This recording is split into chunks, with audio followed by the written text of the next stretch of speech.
គុណម្ដាយឧត្តមស្មើគុណព្រះធំធេងហើយខ្លាំងណាស់លើលោកី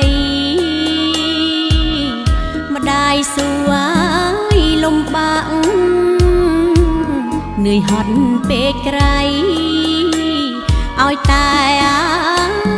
មានថ្លៃកូនបានសុខសាន្តគ្រប់កូនប្រុសស្រីគួរយល់ចិត្តម្ដាយដែលគិតណាយខ្វល់ខ្វាយឥតស្រាក់ស្រានតាំងពី